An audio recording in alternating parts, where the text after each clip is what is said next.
எல்லாருக்கும் வணக்கம். Already comprehension assumptions வந்து பார்த்துருக்குறோம். ஏற்கனவே சில கொஸ்டின்ஸை பார்த்தோம். எப்படி அசம்ப்ஷன்ஸை அணுகணும் அப்படின்னு சொல்லிட்டு ஒரு டெம்ப்ளேட் வந்து உங்களுக்கு ப்ரீவியஸ் டிஸ்கஷனில் I have given you a template. 2024 கொஸ்டின்ஸில் இந்த மெத்தட்ஸ் வந்து எப்படி ஒர்க் ஆகுது, எவ்வளோ வந்து ரைட் ஆகுது அப்படிங்கிறத பார்க்க போகிறோம். நான் சுதாகரன், மிஷன் டைரக்டர், நான் முதல்வன் காம்படிட்டிவ் எக்ஸாம்ஸ் வெர்டிக்கல். இதில் நம்ம வந்து என்ன பார்க்க போகிறோம் அப்படின்னா வந்து நமக்கு என்னோட ஐடியா இன்னும் வந்து கீ ரிலீஸ் ஆகலை. 2024க்கு கீ ரிலீஸ் ஆகலை. அசம்ஷன் தான் இருக்கிறதுலே டிஃபிகல்ட்டாக இருக்குது. அசம்ஷனில் அட்லீஸ்ட் 70% ரைட் ஆயிடுச்சுன்னா வி ஷுட் பி ஹாப்பி. நம்மளோட மெத்தடில் மினிமம் 70% ரைட் ஆயிடுச்சு. ஏன்னா அசம்ஷனில் 70% அக்யூரசி வந்தாலே வெரி குட். மற்ற இடத்துலலாம் we should aim for 80% accuracy. அசம்ஷனில் 70% வந்தாலும் வெரி குட், பிகாஸ் அசம்ஷனில் தான் நிறைய தப்பாகும். இப்போ நம்ம ஃபர்ஸ்ட் கொஸ்டின் இன் 2024 வந்து ட்ரை பண்ணுவோம். நம்ம மெட்டீரியலில் கொடுத்துருக்குற 2024லேருந்து எடுத்த first question. According to food and agriculture organisation, 1/3 of food produced for human consumption is lost or wasted globally. Food is lost or wasted throughout the supply chain from initial agriculture production to final household consumption. The increase in wastage also results in land degradation by about 45%, mainly due to deforestation, unsustainable agricultural practices, and excessive groundwater extraction.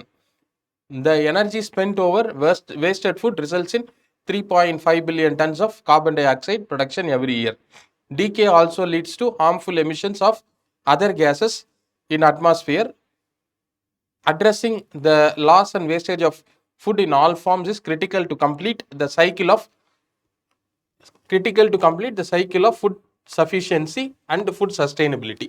இப்போ answer ஆப்ஷன்ஸ்க்கு நம்ம போவோம். என்ன கொடுத்துருக்காங்க? Based on the above passage, the following assumptions have been made. Food distribution mechanisms needs to be reimagined and made effective to reduce the loss and wastage of food. அதாவது நம்ம என்ன முன்னாடி சொல்லியிருந்தோம், சஜஷன்ஸ், அதாவது அசம்ஷன்ல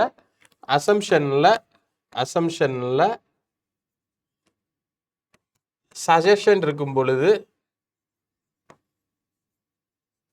அந்த சஜஷன்ஸ் வந்து பேசேஜோட கரலேட் ஆகும் பொழுது, correlate with passage, also the needs to be, should be, must be, இந்த மாதிரி கேட்டகரிக்கல் வேர்ட்ஸ் இருந்தா கூட அசம்ஷன்ல அது ரைட்டா இருக்கிறதுக்கான வாய்ப்புகள் நிறைய இருக்குன்னு சொல்லியிருந்தோம். ஸோ இந்த ஸ்டேட்மெண்ட் வந்து கரெக்டான அசம்ஷன். இந்த அசம்ஷன் வந்து கரெக்டான அசம்ஷன்.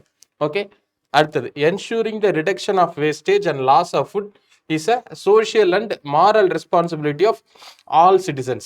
இதை வந்து தப்புன்னு சொல்லிட முடியாது. Reduction of wastage and loss of food is a social and moral application. ஏன்னா அதில் இவ்வளோ பிரச்சனை இருக்குன்னு சொல்லிட்டாங்க. அப்போ அதை சரி பண்ணுறது இன் ஆல் ஃபார்ம்ஸ், அதை எல்லா ஃபார்ம்லேயும் சரி பண்ணணும் அப்படின்னு சொல்கிறாங்க. ஸோ எல்லா ஃபார்ம்லேயும் சரி பண்ணணும்னா so it is moral and social application of all citizens அப்படிங்கிறது சரின்னு எடுத்துக்கலாம். ஸோ மை சாய்ஸ் இஸ், இன்னும் கீ ரிலீஸ் ஆகல, but my choice is both 1 and 2. Okay, right. இப்போ நம்ம அடுத்த கொஸ்டின் போகலாம். அடுத்த question. As inflation rises, even governments previously committed to budget discipline are spending freely to help households. Higher interest rate announced by central banks are supposed to help produce modest fiscal austerity, because to maintain stable debts while paying more to borrow, governments must cut spending or raise taxes. இப்போ without the fiscal backup, monetary policy eventually loses traction. Without fiscal policy, monetary policy loses traction. Higher interest rates become inflationary, not disinflationary, because they simply lead governments to borrow more to pay rising debt service cost. The risk of monetary unmooring is greater when public debt rises because the interest rates become more important to budget deficits. Okay, இதில் நம்ம புரிஞ்சுக்கிற விஷயம் என்னன்னா, inflation, இதில் சில வார்த்தைகள் நமக்கு புரியாமல் இருக்கலாம். மானிட்ரி அன்மூரிங், அதுக்கப்புறம் இன்னும் 1-2 வார்த்தைகள் நடுவில் இருக்கிற வார்த்தைகள் வந்து நமக்கு ஒரு புரியாமல் இருக்கிறதுக்கான வாய்ப்பு இருக்குது. பட் ஹவவர் நம்ம ஓவரால் சென்ஸ் என்ன அப்படிங்கிறத பார்க்கணும். இந்த இடத்துல ஓவரால் சென்ஸ் என்ன, அதாவது கவர்மெண்ட் இன்ஃப்ளேஷனரி கண்டிஷனில் இன்ட்ரெஸ்ட் ரேட் கட் ஒர்க் ஆகணும் அப்படின்னா கவர்மெண்ட்டும் ஃபிஸ்கல் ஆஸ்டெரிட்டியை மெயின்டைன் பண்ணணும். ஆஸ்டெரிட்டினா என்ன? கவர்மெண்ட்டும் ஃபிஸ்கல் கவர்மெண்ட்டினுடைய ஸ்பெண்டிங்கை ப்ராப்பராக கவர்மெண்ட் திட்டமிடணும். அதாவது கவர்மெண்ட்டு நிறைய கடன் வாங்கி, அதிக வட்டிக்கு கடன் வாங்கி, கவர்மெண்ட்டும் நிறைய செலவு பண்ண, அதிக வட்டிக்கு கடன் வாங்கி செலவு பண்ண ஆரம்பிச்சிட்டாங்கன்னா அப்போ இன்ஃப்ளேஷனரி கண்டிஷனை குறைக்க முடியாது. ஏன்? இன்ஃப்ளேஷன்னா மணி சர்க்குலேஷனை கம்மிப்படுத்தினா இன்ஃப்ளேஷன் குறையறதுக்கான ஒரு வாய்ப்பு இருக்கு. ஓகேவா? இன்ஃப்ளேஷனை குறைக்கிறதுக்கு நிறைய மெஷர்ஸ். மானிட்டரி மெஷர் என்ன பண்றாங்க? மணி சப்ளை குறைஞ்சா, அப்போ அதுக்காக தான் மணி சப்ளை குறையணுங்கிறதுக்காக சென்ட்ரல் பேங்க்ஸ் வந்து இன்ட்ரெஸ்ட் ரேட்டை ரைஸ் பண்ணுறாங்க. இன்ட்ரெஸ்ட் ரேட் ரைஸ் பண்ணால் கடன் வாங்குறது குறையும். பட் ஹவவர் கவர்மெண்ட் வந்து கவர்மெண்ட் கடன், பப்ளிக் வந்து கடன் வாங்குறது, இன்ஸ்டிடியூஷன்ஸ் கடன் வாங்குறது வந்து கம்மி, அது வட்டி அதிகமாக இருக்குன்னு கடன் வாங்குறது குறையலாம். ஆனால் ஒருவேளை கவர்மெண்ட் வந்து ஆனால் வந்து அந்த அதிக இன்ட்ரெஸ்ட் ரேட்டுக்கு கவர்மெண்ட்டே கடன் வாங்கி கவர்மெண்ட் நிறைய ஸ்பெண்ட் பண்ண ஆரம்பிச்சிட்டாங்க. கவர்மெண்ட் நிறைய வந்து கடன் வாங்கி ஸ்பெண்ட் பண்ணுறது, அதாவது ஒன்று அவங்க வந்து அவங்களோட எக்ஸிஸ்டிங் ஃபிஸ்கல் சிஸ்டத்தில் காசை எக்ஸ்பெண்டிச்சரை கட் பண்ணணும். அப்படி இல்லாட்டினா டாக்ஸ் ரைஸ் பண்ணி அந்த காசை வாங்கி செலவு பண்ணால் பிரச்சனை இல்லை. ஆனால் கவர்மெண்ட் இன்ஃப்ளேஷனரி சுச்சுவேஷன் இருக்கும்போது நிறைய கடன் வாங்கி செலவு பண்ணாங்கன்னா என்னதான் மானிட்டரி பாலிசி பண்ணாலும் அது வந்து பயன் இல்லாமல் போயிடும். அப்படிங்கிறது தான் இந்த மொத்த பேசேஜினுடைய ஒரு பொருள் நாம தெரிஞ்சுக்கிறது. சரி, இதுல இருந்து அசம்ப்ஷன்ஸை நம்ம போய் பார்ப்போம். Fiscal policies of government are solely responsible. பாருங்க, fiscal policies of government are solely responsible for higher prices. அப்படியா கொடுத்துருக்காங்க? இல்ல, இன்ஃப்ளேஷனரி கண்டிஷன்ஸ்க்கு பல காரணங்கள் இருக்கலாம். ஆனா கவர்மெண்ட் வந்து ஃபிஸ்கல் பாலிசி சரியா பண்ணாம கவர்மெண்ட்டும் கடன் வாங்கி நிறைய செலவு பண்ண ஆரம்பிச்சிட்டாங்கன்னா monetary policy of controlling inflation வந்து எஃபெக்டிவா இருக்காதுங்கிறதா சொல்றாங்க. அப்ப பிரைஸ் ரைஸுக்கே கவர்மெண்ட் தான் ஒன்லி ரீசன். இந்த சோல்லினா என்ன அர்த்தம்? ஒன்லி அப்படின்னு அர்த்தம்.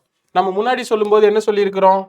நம்ம முன்னாடி சொல்லும்போது நம்ம முதல் ஸ்லைடில் சொல்லும்போது நீங்கள் பழைய ஸ்லைடு எடுத்து பார்த்தீங்கன்னா உங்களுக்கு தெரியும். நம்ம அனோடேட்டட் நம்ம ஸ்லைட்ஸ் கொடுத்துருப்போம். அந்த ஸ்லைட்ஸில் வந்து உங்களுக்கு நம்ம ஏற்கனவே வந்து சில விஷயம் என்ன சொல்லியிருப்போம், ராங்காக இருக்கிறதுக்கான பாசிபிலிட்டி அப்படிங்கிறது எந்தெந்த இடத்துல இருக்குது அப்படின்னு சொல்லியிருப்போம். இந்த ஒன்லி, அதுக்கப்புறம் இன்வேரியபிளி, எசென்ஷியலி, இந்த மாதிரி விஷயங்கள் வரப்ப நம்ம வந்து கேர்ஃபுல்லாக ஹேண்டில் பண்ணோம் அப்படின்னு சொல்லியிருப்போம் இல்லையா? ஸோ அப்போ இந்த ஒன்லி அப்படிங்கிறதுனால இந்த ஸ்டேட்மெண்ட் வந்து தப்பு. இது மட்டும் காரணம் கிடையாது. ஆனால் அதை வந்து இது மட்டும் காரணம்னு சொல்லி கொடுத்துருக்கிறது இந்த இடத்துல அசம்ப்ஷனில் தப்பு. Higher prices do not affect the long term government bonds. Higher prices do not affect long term government bonds. இப்படி நம்ம இதுல இருந்து அசம்ப்ஷன் எடுக்க முடியுமா? கவர்மெண்ட் வந்து கடன் வாங்குறது லாங் டேர்ம்ல பாதிக்காது, லாங் டேர்ம்ல பாதிக்கும், ஷார்ட் டேர்ம்ல பாதிக்கும் அப்படிங்கிற கன்க்ளூஷனை என்ன பொறுத்தவரையில் இந்த பேசேஜ்ல இருந்து நம்ம வந்து டிரைவ் பண்ண முடியாது. அப்படிங்கிறது தான் இந்த அசம்ப்ஷனுக்கு வந்து நம்ம இந்த பேசேஜை பயன்படுத்த முடியாது. So my option is, my choice for this question is neither one nor two. UPSC நோக்கி வெளியிடல, my choice is neither one nor two. C, பயப்படக்கூடாது. சில ரிஸ்க்கை வந்து எக்ஸாம்கெல்லாம் எடுத்து தான் ஆகணும். பட் நம்ம ப்ராப்பராக ப்ராக்டிஸ் பண்ணிட்டு போய் கால்குலேட்டட் ரிஸ்க் நம்ம எடுத்தோம் அப்படின்னா அது நமக்கு நெட் கெயின் தான் தரும். ஸோ அதை எப்படி நம்ம ப்ராக்டிஸ் பண்ணணும், எந்த மாதிரி ரிஸ்க் எடுக்கணும் அப்படிங்கிறதுக்காக தான் நான் சால்வ் பண்ணி காட்டுறேன். ஸோ இந்த மாதிரி வந்துச்சுன்னா I will go for this. நான் எக்ஸாம் ஹாலில் உட்காந்தேன்னா I will go for this. So இதில் எரர் ஆகலாமா? 10க்கு 3 எரர் ஆக வாய்ப்பு இருக்கு. அந்த எரர் ஆக அதாவது காம்ப்ரஹென்ஷன்ல வந்து 100% ரைட் ஆகும் அப்படின்னு நினைச்சிட்டு நம்ம போகக்கூடாது. மேக்ஸ்லேயே வந்து அந்த கொஸ்டினுக்கு 100% போட்ட ஆன்சர் வரும் நம்ம நினைப்போம். ஆனா மேக்ஸ்லயும் நம்ம வந்து ஒரு 20 கொஸ்டின் சால்வ் பண்ணோம்னா ஒரு 4 கொஸ்டின் தப்பாகும். மேக்ஸை விட காம்ப்ரஹென்ஷன்ல அக்யூரசி கொஞ்சம் குறையும். ஆனா மேக்ஸை விட காம்ப்ரஹென்ஷன் நம்ம வந்து அதோட டெக்னிக்ஸை புரிஞ்சுக்கிட்டா காம்ப்ரஹென்ஷன் மேக்ஸை விட ஈஸியா நம்ம போடலாம். ஸோ அதை நம்ம வந்து மனசுல வச்சுக்கிட்டு அதை சால்வ் பண்ணணும். காம்ப்ரஹென்ஷன் ஆல்சோ நம்ம இந்த கட் ஆஃப் பாரை நம்ம ரீச் பண்றதுக்காக நம்ம கையில் அவைலபிளா இருக்கக்கூடிய ஒரு காம்பனன்ட், ஒரு சாய்ஸ். அந்த சாய்ஸை எக்ஸசைஸ் பண்ணாம ஃபுல் அண்ட் ஃபுல் நம்ம மேக்ஸ்குள்ளே போய் நம்மளோட சாய்ஸை ரெஸ்ட்ரிக்ட் பண்ணிடக்கூடாது. அப்புறம் அது நமக்கு டிஃபிகல்ட்டா மாறிடும். ஸோ காம்ப்ரஹென்ஷனை எவ்வளோ எஃபெக்டிவா நம்மளோட அட்வான்டேஜுக்கு பயன்படுத்த முடியும் அப்படிங்கிறத நம்ம புரிஞ்சுக்கிட்டு அதை பயன்படுத்தணும். அடுத்த கொஸ்டின் போகலாம். Today if we consider cities such as New York, London and Paris as some of the most iconic cities in the world, it is because plans carrying a heavy systems approach were imposed on their persons.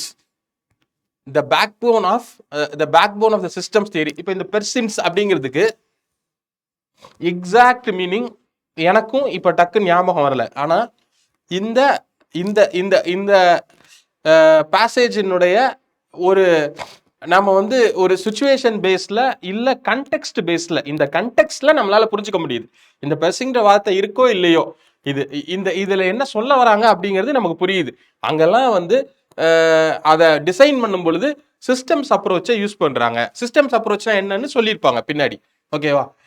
இந்த backbone of the systems theory. அதனால இந்த வார்த்தைக்கு அர்த்தம் தெரியலங்கிறதுனால இல்ல perfect அர்த்தம் தெரியலங்கிறதுனால இந்த பேசேஜை வந்து நம்ம தப்பா புரிஞ்சு போன்ற அர்த்தம் கிடையாது. நம்ம ஆன்சர் தப்பா போகும்ன்ற அர்த்தம் கிடையாது. ஓகேவா? ஒரு சில ரொம்ப கிரிட்டிக்கல் வேர்ட்ஸ் இருக்கும் அந்த மாதிரி. ஓகே, பட் சில வார்த்தைகள் வந்து ஒரு சில பேசேஜ்ல அர்த்தம் புரியாம இருக்கும்.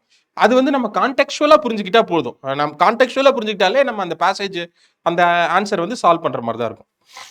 The backbone of the systems theory is the process of translating social, spatial and cultural desirables into mathematical models using computing statistics, optimization and an algorithmic way of formulating and solving problems. இதை வந்து ஒரு mathematical மாடலா construct பண்றாங்க. Okay, நம்மளுடைய தேவைகள் எல்லாத்தையும் பல்வேறு தேவைகளை இருக்கிற ஸ்பேஸு, அந்த கல்ச்சரல் நீட்ஸ், சோஷியல், அவங்களோட பிஹேவியரல் பேட்டர்ன்ஸ், அங்க இருக்கக்கூடிய ரெக்குயர்மெண்ட்ஸ் எல்லாத்தையும் மேத்தமெட்டிக்கல் மாடலா வந்து அவங்க உருவாக்கி அது வழியா ப்ராப்ளம் சால்வ் பண்றாங்க. அது வழியா ஒரு மெத்தடை வந்து அரைவ் பண்றாங்க அப்படின்றது தான். The early universities of the West which began to train professionals in planning spawned some of the most ingenious planners who were experts in these domains. அவங்களுக்கான ஒரு இண்டிஜினியஸ் மாதிரி தான் இன்ஜீனியஸ், அவங்களுக்குள்ள ஒரு எக்ஸ்பர்ட் பிளானர்ஸ் இருந்தாங்க. This was because these very subjects were absorbed into planning curriculum that had its roots in social sciences, geography and architecture. இந்த planning கரிக்குலத்தோட roots வந்து இந்த இடத்துல தான் இருக்குது. அதுல இந்த மாடல்ஸையும் அதுக்குள்ள எடுத்துக்கிட்டாங்க. Planning in India and it's education differ from the west. ஆனா இந்தியாவில் இருக்க பிளானிங் வந்து வித்தியாசமா இருக்கு, அங்க இருக்கிறதோட வேறுபாடா இருக்கு அப்படின்னு சொல்றாங்க. இப்போ அங்க என்ன assumption based on the above passage the following assumptions have been made. India needs a new generation of planners, new generation of urban professionals with knowledge relevant to modern urban practice. இதை நம்ம மறுக்க முடியுமா? இதை வந்து மறுக்க முடியாது. அந்த பேசேஜ்ல என்ன சொல்லியிருக்காங்க, வெல் டெவலப்டு சிட்டிஸ் இப்படி இருக்குது, ஆனா இந்தியாவில் அப்படி இல்லை அப்படின்றாங்க. அப்ப இது நமக்கு வந்து டெஃபினட்டா இதை வந்து நம்ம மறுக்க முடியாது. ஸோ இந்தியா நீட்ஸ் இப்படி இந்த தேவை இருக்கு அப்படிங்கிறத நம்ம எடுத்துக்கலாம். Indian universities at present have no capacity or potential.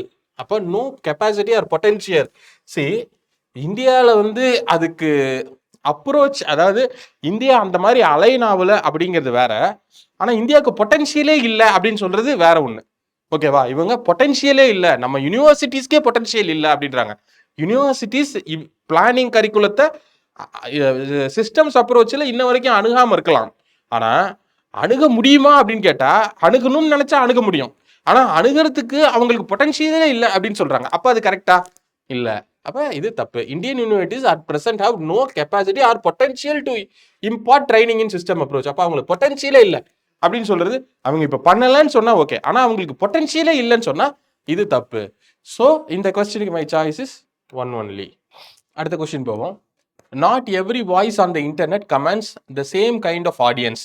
When anonymous private entities with high capital can pay more space for their opinions, they are effectively buying louder voice. Okay. If political discourse in the digital sphere is matter of outshining one's opponent till the election is won, then quality of politics suffers. Okay. அதாவது election முடிகிற வரைக்கும் யார் வந்து அதிகமாக கத்துறாங்களோ அவங்க தான் வந்து வெற்றி பெறாங்க அப்படின்னா குவாலிட்டி ஆஃப் பொலிட்டிக்ஸ் சஃபர்ஸ் அப்படின்றாங்க. The focus of social media is restricted to promotion of content that generates more user engagement regardless of how inflammatory the content. Content எவ்வளோ மோசமாக இருந்தாலும் பரவாயில்ல, எவ்வளோ ஹேட்ரட் ஸ்ப்ரெட் பண்ணுற மாதிரி இன்ஃப்ளமேட்டரியாக இருந்தால் கூட பரவாயில்ல, ஆனால் வந்து அது எவ்வளோ பேர் பார்க்குறாங்க அப்படிங்கிறத பொறுத்து தான் சோஷியல் மீடியா வந்து அதோட ஃபோக்கஸாக இருக்குது. அது சோஷியல் மீடியாவோட ஃபோக்கஸ் வந்து இஸ் ரெஸ்ட்ரிக்டட் டு கண்டென்ட்டை நிறைய பேர் பார்க்குறாங்களா இல்லையா அப்படிங்கிறதா முக்கியம். அது நல்லதாக இருக்கா கெட்டதாக இருக்கா மோசமாக இருக்காங்கிறது சோஷியல் மீடியாவினுடைய இன்னைக்கு இருக்க சோஷியல் மீடியாவோட எசென்ஷியல் ஃபோக்கஸாக இல்லை அப்படிங்கிறது தான் இங்கேருந்து நம்ம தெரிஞ்சிக்கக்கூடிய இந்த பேசேஜ் சொல்லக்கூடிய விஷயம். அதுலேருந்து நம்ம என்ன அசம்ஷன் மேக் பண்ணலாம் அப்படின்னு பார்ப்போம். Which following assumptions have been made. Internet is not inclusive enough. அதாவது இந்த சோஷியல் மீடியாவை தான் சொல்கிறாங்க. அப்போ இது வந்து சோஷியல் மீடியாவை இன்டர்நெட்டுன்னு ஃப்ரேம் பண்ணுறாங்க. இன்டர்நெட்டுங்கிற வார்த்தைனாலேயே நம்ம வந்து இதை அடிச்சு இந்த கொஸ்டினை வந்து நம்ம வந்து சோஷியல் மீடியா அதுக்கு பதிலாக இவங்க இன்டர்நெட்டுங்கிற வார்த்தையை பயன்படுத்தி இருக்கிறாங்க அப்படின்னா இன்டர்நெட்டுன்னு ரீஃப்ரேஸ் பண்ணியிருக்காங்க அப்படின்னு தான் நான் எடுத்துக்கிறேன். Internet is not inclusive enough. அப்போ இது வந்து இன்டர்நெட்டு சோஷியல் மீடியாங்கிறதையும் ஒன்றா தான் சொல்கிறாங்க. Internet is not inclusive enough. அதாவது சில நேரம் வந்து அங்கே இருக்கிறதுக்கு பதிலாக இன்னொரு வார்த்தையை பயன்படுத்துவாங்க. அது இட் வில் மீன் அதை மீன் பண்ணுற மாதிரி இருக்கும். இப்போ இன்டர்நெட்டுங்கிறது சோஷியல் மீடியாவை தான் மீன் பண்ணுதுங்க. Internet is not inclusive enough. அப்போ இங்கே என்ன சொல்கிறாங்க, anonymous private entities can buy more space அப்படிங்கிறான். அப்படின்னா and buy a louder voice அப்படிங்கிறாங்க. அப்படின்னா என்ன அர்த்தம், அது இன்க்ளூசிவ் இல்லை, அங்கே ஒரு பவர் அசிமெட்ரி இருக்கு அப்படின்னு தான் அர்த்தம். ஸோ அந்த அசிமெட்ரி இருக்கு அப்படின்னா இன்டர்நெட் இஸ் நாட் இன்க்ளூசிவ் எனஃப்ங்கிறது கரெக்டான assumption. Internet can adversely affect the quality of politics in our country. Yes, can adversely affect. Yes, there is a possibility because of it does not consider the quality rather then இன்ஃப்ளமேஷனாக இருந்தாலும் பரவாயில்ல, content நிறைய பேர் engage பண்ணால் போதும் அப்படிங்கிற மாதிரி இருக்கிறதுனால it has potential to affect the quality of politics in our country. So my choice is both 1 and 2. By the time children reach class 8 the bulk of இந்த கொஸ்டின் பார்க்க. By the time children reach class 8 the bulk of them tend to be in the age range of 13 years to 15 years. But in our country about a quarter of all children in class 8 struggle with reading simple text and more than half are still unable to do basic arithmetic operations like division. Every year about 25 million young boys and girls from elementary school move into life that lies far beyond compulsory schooling. They cannot enter the workforce, at least in organized sector, till they are 18. For many families, these children are first from their families ever to get this far in the school. Parents and children expect that such graduates from school will go on to high school and college.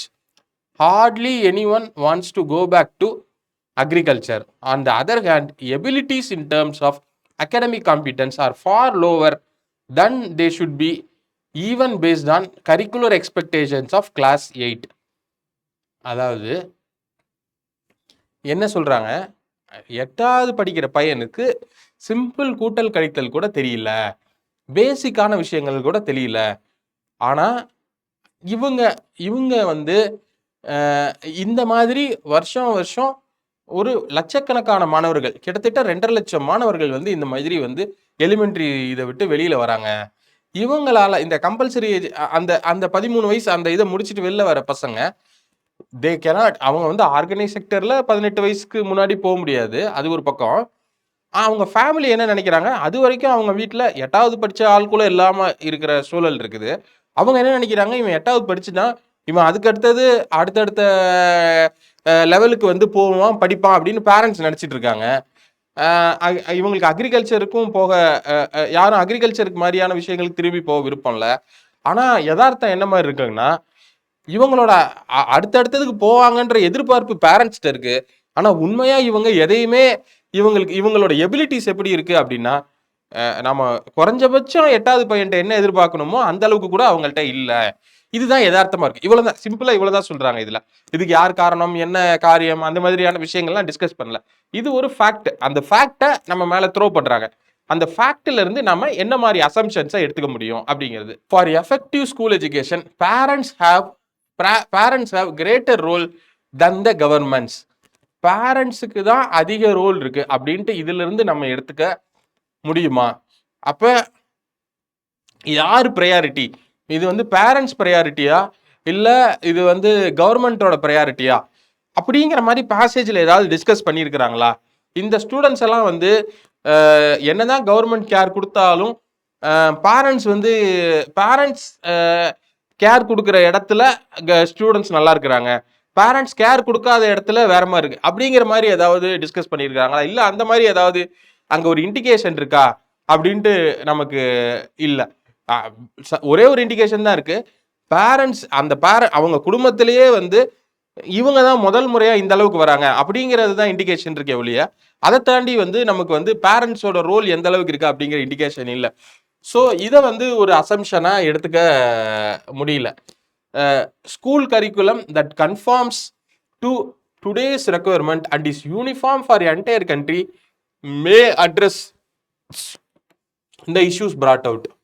இந்த கரிக்குலமை மாத்திட்டா இது எல்லாமே solve ஆயிடும், அதுக்கு address பண்ற வாய்ப்பு இருக்கு அப்படின்னா, அப்ப நம்ம இன்னொன்னு கேட்டா, அப்ப இப்ப வந்து ஸ்கூல் கரிக்குலம் வந்து யூனிஃபார்மா இல்லையா? ஆல்மோஸ்ட் ஸ்கூல் கரிக்குலம் யூனிஃபார்மா தானே இருக்கு. ஸோ ஸ்கூல் கரிக்குலம் தான் பிரச்சனையா, இல்லை அதை அதை அதை அட்ரஸ் பண்ணிட்டா சரியாயிடும் அப்படிங்கிற மாதிரி நமக்கு தோணுதா அப்படின்னா, என்னை பொறுத்தவரை எனக்கு அப்படி தோணல. மேபி யூபிஎஸ்சி என்ன கீ வைக்கிறாங்கன்னு தெரியல. நான் இந்த கொஸ்டினுக்கு I will go for neither one nor two. Neither one nor two தான் நான் போவேன். ஓகே, பார்ப்போம். Let's wait and see UPSC என்ன சொல்றாங்க அப்படின்ட்டு.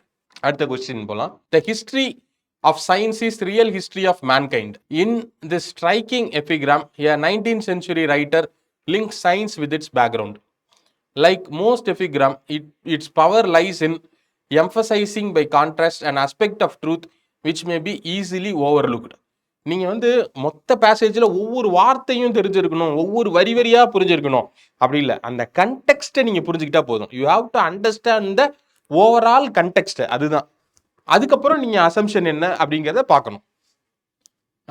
இன் this case it is easy to overlook the relations between science and mankind and to treat the former as abstract third party which can sometimes be praised for its beneficial influence but frequently and conveniently blamed for the horrors of war. அதாவது சயின்ஸை ஒரு தனி ஒரு என்டைட்டியை பிரித்து எப்பயாவது ஒரு தடவை அதை வந்து புகழ்றதும், அதை மனுஷங்கிட்ட இருந்து பிரிச்சு என்னமோ அவனுக்கும் சயின்ஸுக்கும் சம்மந்தமே இல்லாத மாதிரி, சயின்ஸு அது தனியாக எவால்வ் ஆன மாதிரி நம்ம அதை தனியாக பிரித்து வச்சுட்டு எப்பயாவது ஒரு தடவை சயின்ஸை புகழ்றது, மற்ற பெரும்பாலான நேரம் வந்து ஐயோ இது இந்த அறிவியல் முன்னேற்றத்தினால தான் இது கெட்டு போச்சு அது கெட்டு போச்சு அப்படின்னு சொல்லி அதை வந்து வசைபாடுறது அப்படிங்கிற மாதிரி இருக்கிறத வந்து இந்த ஆத்தர் வந்து அதை வந்து தவறு அப்படிங்கிற கோணத்தில் பேசுறார். அப்படி நடக்கிறது, அப்படி பொதுவாக நடக்குது அப்படின்னு சொல்றாரு. Science and mankind cannot be diverged from time to time at men's convenience. நம்ம நினைச்ச மாதிரி எல்லாம் சயின்ஸை சில நேரம் தள்ளி வைக்கிறதும் சில நேரம் சேர்த்துக்கிறதும் அப்படி இருக்க முடியாது. Yet we have seen that in spite of countless opportunities of improvement, the opening years of present period of civilization have been dominated by international conflict. Is this inevitable result is this the inevitable result of progress of science or does the fault lies elsewhere? அதாவது முன்னேற்றத்துக்கான நிறைய வாய்ப்புகள் இருந்த போதிலும் கூட இந்த இந்த century, அதாவது இந்த ப்ரெசன்ட் சிவிலைசேஷனோட இதில் வந்து இன்டர்நேஷ்னல் கான்ஃப்ளிக்ட் வந்து நிறைய ஆயிருக்குது. இதுக்கான காரணம் வந்து சயின்ஸோட வளர்ச்சியா இல்லை வேற ஏதாவதா அப்படிங்கிற ஒரு கேள்வி. அப்போ பேசேஜே வந்து ஏற்கனவே சயின்ஸையும் மேன்கைண்டையும் பிரிக்கிறது வந்து தவறு அப்படின்னு சொல்லியிருக்கா. அப்போ சயின்ஸோட வளர்ச்சி தான் காரணமா, இல்லை மனுஷன் அவன் நினைக்கிற மாதிரி சயின்ஸை பயன்படுத்துறது காரணமா அப்படிங்கிறது தான் இதோட நம்ம பொருள்னு புரிஞ்சுக்கணும். சயின்ஸ் யார் கையில் இருக்கு, எப்படி நம்ம பயன்படுத்துறோம், நம்ம எந்த மோட்டோக்காக பயன்படுத்துறோம் அப்படிங்கிறது தான் விளைவுகளை டிட்டர்மைன் பண்ணுது ஒழிய அந்த பிரின்சிபல்ஸ் தான் விளைவுகளை டிட்டர்மைன் பண்ணுது.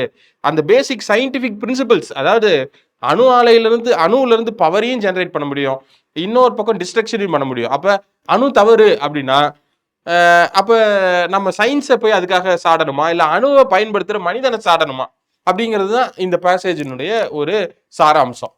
இதுல இருந்து என்ன அசம்ஷன் பண்ணலான்னு பார்ப்போம். The horrors of modern life are inevitable result of the progress of science அப்படின்னு சொல்ல முடியுமா? அப்படின்னா சயின்ஸ் மேல போய் நம்ம குற்றச்சாட்டை வச்சிடறோம். அதுதான் பண்ணக்கூடாதுன்றது பேசேஜ் சொல்லுது. அது பண்றது தான் பேசேஜ் வந்து ஒரு மாதிரி சாடுது. ஓகேவா? ஸோ அப்போ இன்னெவிட்டபிள் இது அப்படின்னு நம்ம சொல்ல முடியாது. இந்த அசம்ஷன் நம்ம இந்த aspect of truth likely to be overlooked is that science is what man has made it. Science அப்படிங்கிறது நாம எப்படி வந்து அதை பயன்படுத்துறோம் அப்படிங்கிறதின் அந்த விளைவுகள் எல்லாமே அதை பொறுத்து தான் இருக்கு அப்படிங்கிறது சொல்லுது. அதுதான் உண்மை அப்படிங்கிறத இந்த இதை எடுத்துக்காட்டுது. So this must be true. So answer should be true only. இதான் என்ன பொறுத்தவரைக்கும் right answer. We can go for next question. Only இந்த கொஸ்டின் என்ன சொல்றாங்க? Only with long experience and opening of his wares on many a beach where his language is not spoken. Only with long experience and opening of his wares on many a beach where his language is not spoken will the merchant come to know the worth of what he carries and what is parochial and what is universal in his choice. அதாவது அந்த எல்லா இடத்துலையும் போய் வியாபாரம் பண்ணுறான் இல்லையா, ஒவ்வொரு நாடாக போய் வியாபாரம் பண்ணக்கூடிய அந்த மர்ச்சன்ட் வந்து கடை விரிக்கும் பொழுது, ஓப்பனிங் ஆஃப் ஹிஸ் வேர்ட்ஸ், அவன் வந்து கடை விரிக்கும் பொழுது அவன் தன்னுடைய நாடு இல்லாம பிற நாட்டுல தன்னுடைய மொழி பேசாத தன்னுடைய இனம் சாராத வேற ஒரு இடத்துல போய் கடை விரிக்கும் பொழுதுதான் எதுக்கு வந்து வேல்யூ வந்து இருக்குது. எதெல்லாம் வந்து அவன் ஊர்ல சில விஷயத்த வேல்யூபிளா நினைக்கலாம், அது வந்து அங்க வேல்யூ இல்லாம இருக்கலாம். எல்லா ஊர்லயும் ஒரு விஷயம், எந்த ஊருக்கு போனாலும் சில விஷயங்கள் யூனிவர்சலா வந்து மதிக்கப்படக்கூடிய விஷயங்களா இருக்கலாம். ஸோ அப்பதான் எது வந்து பரோக்கியல், அது வந்து ஒரு சில அவன் ஊரை மட்டும் சார்ந்தது, இல்லை ஏதோ ஒரு சில ஊர்களை மட்டும் சார்ந்தது, எந்த விஷயங்கள்லாம் வந்து எல்லா இடத்துக்கும் பொதுவானது அப்படிங்கிறத பல்வேறு இடத்துக்கு போன ஒருத்தனாலதான் புரிஞ்சிக்க முடியும் அப்படிங்கிறத வந்து இந்த விஷயம் சொல்லுது. Such delicate goods as justice, love, இது வந்து அவன் கடை விரிப்பான் அந்த பொருட்களை முதல்ல சொன்னா கூட அது ஒரு மெட்டபரிக்கலா பயன்படுத்திட்டு அதுக்கப்புறம் ஆக்சுவல் விஷயத்துக்கு வருது இந்த passage. Such delicate goods as justice, love, honour, courtesy and indeed all the things we care for are valid everywhere, but they are variously moulded and often differently handled and sometimes nearly unrecognisable if you meet them in a foreign land. அதாவது நாம பொதுவா value பண்ணக்கூடிய விஷயங்களான, அதாவது அந்த சட்டை மாறலாம், நம்ம சாப்பிட்ற விஷயங்கள் மாறலாம், ஆனா அன்பாகட்டும், காதலாகட்டும், இல்ல நியாயமாகட்டும், தர்மமாகட்டும், கர்டசி ஆகட்டும், இந்த மாதிரி விஷயங்கள்லாம் எல்லா ஊர்களுக்கும் பொதுவானதா இருக்கு. அது வெவ்வேறு வடிவங்கள்ல அது இருக்கலாம். நான் வந்து அன்பை வந்து கட்டிப்பிடிச்சி வெளிப்படுத்தலாம், இல்ல அன்பை வந்து நான் வந்து சாப்பாடு கொடுத்து வெளிப்படுத்தலாம், நான் வந்து வாழ்த்தை வந்து ஷேக் ஹேண்ட் கொடுத்து கர்டசியா டீல் பண்ணலாம், இல்ல வணக்கம் சொல்லி கர்டசியா டீல் பண்ணலாம், இல்ல தலையை குனிஞ்சு கர்டசியா டீல் பண்ணலாம். இது வெவ்வேறு வகையா மோல்டா இருக்கும், ஆனா அதோட எசன்ஸ் வந்து எல்லா இடத்துலயும் ஒண்ணுதான் அப்படிங்கிறத இந்த பேசேஜ் சொல்லுது. அதுக்கப்புறம் என்ன சொல்றாங்க? Sometimes nearly if you meet them in foreign land, நான் கை கொடுத்தாதான் வந்து உன்னை சரியா ட்ரீட் பண்றேன் அப்படின்னு நான் நினைக்கலாம், இன்னொருத்தன் வணக்கம் வச்சாதான் சரியா ட்ரீட் பண்றேன்னு நினைக்கலாம். ஆனா இன்னொரு இடத்துக்கு போகும்போது தான் இந்த ஊரை பொறுத்தவரையிலும் இதுதான் சரியா ட்ரீட் பண்றது அப்படிங்கிறது ஆரம்பத்துல அது நமக்கு புரியாது. அதுதான் சம்டைம்ஸ் அன்ரெகனைசபிள் இன் ஃபாரின் லேண்ட் அப்படின்னு சொல்றாங்க. And the art of learning fundamental common values is perhaps the greatest gain of travel to those who wish to live at ease among their fellows. அப்ப நான் வந்து பல்வேறு இடங்களுக்கு போய் வரும் பொழுதுதான் எனக்கு வந்து இதெல்லாம் தான் மனித வாழ்க்கையினுடைய அடிப்படை கூறுகள் அப்படிங்கிறது தெரிஞ்சுக்க முடியும். அப்படி தெரிஞ்சுக்கிட்டா நம்ம எப்பவுமே வந்து எங்க வாழ்ந்தாலும் நம்ம நம்ம நம்ம கூட இருக்கவங்களோட ஒரு இயல்பா சமாதானமா ஒரு ஈஸ் ஆஃப் லிவிங் இருக்கும். ஏன்னா நமக்கு வாழ்க்கையோட அடிப்படை புரிஞ்சிடும். மனுஷன் அதாவது ஊர் மாறினா கூட எந்த ஊரா இருந்தாலும் மனித பண்பு இவ்வளவுதான். அப்ப அந்த பண்புகளை நம்ம சரியா வச்சுக்கிட்டோம்னா நம்ம வந்து தைரியமா இருக்கலாம், நம்ம வந்து அட்டீஸ் இருக்கலாம் அப்படிங்கிறது தான் இந்த பேசேஜோட இது எப்போ வரும் அப்படின்னா ஒரு பல்வேறு இடங்களுக்கு பல்வேறு மனிதர்களை பார்த்தவருக்கு தான் இது வரும். அப்ப அந்த டிராவல் பண்ணவனுக்கு தான் இந்த இது இருக்கும் அப்படிங்கிறதா இந்த பேசேஜோட விஷயம். இவ்வளோ நேரம் நீங்க படிக்க தேவையில்லை, நான் எக்ஸ்பிளைன் பண்றதுக்காக வந்து நான் உங்களுக்கு சொல்றேன். நீங்க ஃபர்ஸ்ட் எடுத்த உடனே போய் ஒரு ஆன்சர் ஆப்ஷனை முதல்ல ஒரு தடவை படிச்சிட்டீங்கன்னா அதுக்கப்புறம் பேசேஜை திருப்பி படிச்சீங்கன்னா உங்க மைண்ட் ரிஃபைன் ஆகி படிக்கும். ஆன்சர் ஆப்ஷன் ரொம்ப நேரம் படிக்காதீங்க, ஒரு தடவை சும்மா ஒரு ரீடிங் விட்டுட்டு அதுக்கப்புறம் போய் பேசேஜை படிச்சீங்கன்னா உங்க மைண்ட் நல்லா வந்து அந்த பேசேஜை அப்சர்வ் பண்ண ஆரம்பிச்சிடும். பாருங்க, travel leads to an understanding of human. Correct தானே? அப்படிதானே பேசேஜ் சொல்லுது. Travel helps to those who wish to learn fundamental common values. Yes, travel helps fundamental common வேல்யூஸை தெரிஞ்சுக்கிறதுக்கு டிராவல் பயன்படுது. A person with long experience in travel can resolve differences amongst people. Can resolve differences among. இதை உறுதியா சொல்ல முடியுமா? Can resolve இல்ல can resolve differences. அதாவது மனுஷனை புரிஞ்சிக்க அது பயன்படும். நான் வந்து என்ன மாத்திக்க பயன்படும், நான் எப்படி நடந்துக்கணும்னு எனக்கு தெரியும். ஆனா டிஃபரன்சஸை வந்து ரிசால்வ் பண்ண முடியும் அப்படிங்கிறது பண்ணலாம், பண்ணாமலும் இருக்கலாம். பட் ஹவவர் இங்கே நான் என்னோட சாய்ஸாக வந்து 1 and 2க்கு போகிறேன். 1 and 2 is my choice for this question. அடுத்து conventional class rooms by emphasising fixed duration over learning effectiveness resign themselves to variable outcomes. The tyranny of classroom is that every learner is subjected to the same set of lectures in same way for the same duration. In the end, a few learners shine, some survive, and the rest are left behind. After fixed duration, the classroom models moves on with not a thought spared for those who left behind.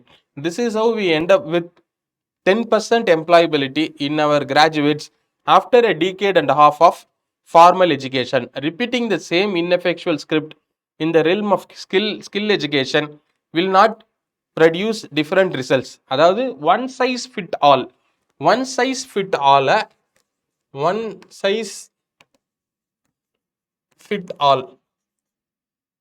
இதை வந்து இந்த passage வந்து இந்த passage இதுக்கு அகைன்ஸ்டா பேசுது, அவ்வளவுதான். As large number of workers in our country are employed in unorganized sector, India does not need to change its present conventional classroom system. நிறைய unorganise sector இருக்காங்க, அதனால நம்ம மாற்ற தேவையில்லை அப்படின்னு சொல்ல முடியுமா? முடியாது. அப்ப இது தப்பு. அடுத்தது, even with its present conventional classroom system of education, India produce sufficient number of skilled workers to fully realize the benefit of இதுவும் தவறு. 10% தான் நம்ம வந்து எம்ப்ளாயபிலிட்டியே இருக்கு அப்படின்னு சொல்றோம். அப்ப fully realizing the demographic dividend is out of question. So அப்ப இதுவும் தவறான ஒரு statement. So neither one not. When a child reaches adolescence, there is apt to be conflict between parents and the child, since later considered himself to be now quite capable of managing his own affairs, while former are filled with parental solicitude, which is often a disguise for love of power. Okay, parents consider. இந்த solicitude அப்படின்னா exact அர்த்தம் தெரியாது. Okay, இதுல இருந்து நமக்கு என்ன புரியுது? பையன் வந்து நானே என்ன மேனேஜ் பண்ணிக்குவேன்னு நினைக்கிறான். ஆனா பேரண்ட்ஸ் வந்து இல்ல என்னோட கண்காணிப்புல நீ இருக்கணும் அப்படின்றது சொல்றாங்க. அது அன்பா அக்கறையா சொல்ற மாதிரி இருக்கு. ஆனா அது வந்து அந்த அக்கறைங்கிறதுக்குள்ள ஒரு அதிகாரம் ஒளிஞ்சிருக்கு அப்படிங்கிறது தான் இங்க சொல்றாங்க. இவ்வளவுதான் நம்ம புரிஞ்சுக்க வேண்டியது. Parents consider usually that the various moral problems which arise in adolescence are peculiarly their province. அப்ப அந்த மாரல் ப்ராப்ளம் தான் அவங்களால தான் தீர்த்து வைக்க முடியும்னு பேரண்ட்ஸ் நினைக்கிறாங்க. The options they express, however, are so dogmatic. அப்ப அவங்க சொல்றது வந்து டாக்மா அப்படின்னா அது வந்து பசங்களால ஏற்றுக்கொள்ள முடியாத ஒரு விஷயமா இருக்குது. டாக்மேட்டிக் அப்படின்னா பொதுவாக என்ன அப்படின்னா அங்கே வந்து நெகோசியேஷன்றது கிடையாது அப்படிங்கிறது தான். அவங்க சொன்னது தான் அப்படிங்கிற மாதிரி. That the young seldom confide in them and usually go on their way in secret. இவன் வந்து முன்னாடி வந்து அக்செப்ட் பண்ணுற மாதிரி பண்ணிக்கிட்டு அதுக்கப்புறம் தனியாக போய் அவன் என்ன பண்ணுமோ அதை பண்ணிட்டு இருக்கிறான் அப்படிங்கிறது தான் இந்த விஷயம். இதுல இருந்து நம்ம என்ன புரிஞ்சுக்கலாம்? The adolescent does not feel comfortable with his parents because they tend to be dominating and assertive. அதாவது இதை நீங்க பாருங்க, என்ன சொல்றான்? Disguise of love of power அப்படிங்கிற இடத்துல இருந்தோம். இந்த டாக்மா இவன் சொல்றது எல்லாமே வந்து ஒரு மாதிரி ஒரு திணிக்கிற மாதிரி இருக்குது அப்படிங்கிறதுல இருந்தும் நம்ம புரிஞ்சுக்கலாம். அவங்க வந்து ஒரு அவங்க கூட ஒரு நெகோஷியேட்டிங் டேர்ம்ஸ்ல இல்லை, அவங்க எல்லாத்தையும் மேல இருந்து அவங்க மேல திணிக்கிற மாதிரி இருக்கிறாங்க அப்படிங்கிறது. ஸோ அப்ப இந்த இடம், இந்த டாமினேட் அண்ட் அசர்ட்டிவ்ங்கிற வார்த்தை உள்ள நேரடியாக சொல்லப்படலைனாலும் அது வந்து நம்ம புரிஞ்சுக்க முடியுது அந்த பேசேஜுக்குள்ள இருந்து. ஸோ அது அந்த பவர் அதிகாரத்தை இது பண்றாங்கன்னா அதிகாரத்தோட இதுதான் இது dominant and assertive. So yes, the adolescent of modern times does not have much respect for parents. அப்படி கிடையாது. அவன் கூட வந்து அவன் கூட உரையாடி தீர்வு காணாம இவங்க அவன் மேல திணிக்கிறது தான் பிரச்சனையா இருக்குங்கிறது தான் பேசேஜ் சொல்லுது. ஸோ அது குறிப்பா இந்த இருக்கக்கூடிய மாடர்ன் டைம்ஸ்ல தான் இப்படி இருக்கான் அப்படிங்கிறதும் சொல்ல முடியும். எல்லா காலகட்டத்திலையும் இப்படிதான் இருந்திருக்கும். பட் ஹவவர் இது பெக்யூலரா மாடர்ன் டைம்ல இருக்கவன் ரெஸ்பெக்ட் இல்லை அப்படிங்கிறது கிடையாது. அந்த மாதிரி பேசேஜ் மீன் பண்ணல. ஸோ இதுல வந்து என்னோட சாய்ஸ் வந்து 1 only. அடுத்த question. Geographers analysed 175 satellite images of ocean color, which is an indicator of phytoplankton productivity at the ocean surface, and found that giant icebergs are responsible for storing up to 20% of carbon in southern ocean. The researchers discovered that the melting water from giant icebergs which contain iron and other nutrients support either to unexpectedly high levels of phytoplankton growth. Okay, இந்த melting of இந்த giant ஐஸ்பர்க்ஸ் southern ஓஷன்ல இருக்கு. அது வந்து கார்பனை வந்து store பண்ணுது. இது வந்து ஃபைட்டோ பிளாங்க்டனை வந்து சப்போர்ட் பண்ணுது அப்படிங்கிறது தான் இந்த பேசேஜில் இருக்கக்கூடிய விஷயம். Okay, giant icebergs have bearing on primary productivity and food chain of the southern ocean. Southern ஓஷனோட பிரைமரி ப்ரொடக்டிவிட்டி அண்ட் ஃபுட் செயினுக்கு அது ஒரு பியரிங் இருக்கானா இருக்கு. ஆமாம், இதை நம்ம ஏற்றுக்கலாம், இந்த பேசேஜ்லேருந்து எடுத்துக்கலாம். Melting of giant iceberg can produce climate change effects and impact world fisheries. Can produce climate change effects. Okay, அதாவது அது வந்து கார்பனை வெளியில் விடுது. அப்போ வெளியில் விட்டால் அங்கே வந்து கிளைமேட் சேஞ்ச் எஃபெக்ட் வருமா வராதா? வரும். கார்பன் வெளில போனால் கிளைமேட் சேஞ்ச். அண்ட் ஃபிஷரியும் ஃபைட்டோ பிளாங்க்டன் மேலே அது பியரிங் இருக்குன்னா அது ஃபிஷரிஸ்லையும் பியரிங் இருக்கும். ஸோ இந்த 20% கார்பன்கிறது சதர்ன் ஓஷனில் மட்டும்தான் இருக்கா, இல்லை மற்ற இடத்துலலாமும் இதே அளவுக்கு இருக்கா அப்படின்னு தெரியல. அப்போ இதை ஜென்ரலைஸ்டு ஸ்டேட்மெண்ட் எடுத்துக்கணுமா, இல்லை சதர்ன் ஓஷன் மட்டும் எடுத்துக்கணுமா அப்படிங்கிறது ஒரு டவுட்ஃபுல் தான். ஹவவர் இதை வந்து நான் வந்து இந்த ஸ்டேட்மெண்ட்டையும் ட்ரூன்னு எடுத்துக்கிறேன். ஸோ இந்த இடத்துல வந்து போத் 1 and 2 நான் எடுத்துக்கிறேன். ஆனால் சில time my doubt is sometimes UPSC வந்து 1 only கரெக்ட் அப்படின்னு சொல்லி ஏன் கொடுக்கலாமோ அப்படின்ற வாய்ப்பு இருக்கோ அப்படின்னு எனக்கு தோணுது. But I am going for C. ARC அப்படின்ட்டு ஏஆர்சி அப்படிங்கிற சாய்ஸில் I am going for C. Okay, right. இந்த ஃப்ளவர், இந்த கொஸ்டினுக்கு ஆன்சர்ல இருந்து, the author of the passage believes that flowers are creations of nature luxury. The author of the passage does not believe in usefulness of power, except as things of beauty. பவருக்கு எந்த யூஸ்ஃபுல்னு நினைக்கிறாரு, அதுக்கப்புறம் nature தான் create பண்ணுச்சு அப்படின்னு நினைக்கிறார். Okay, என்னென்னு passage உள்ள போய் பார்ப்போம். The flower was not invented to please us. It flaunted its petals and spread its perfume to attract an insect.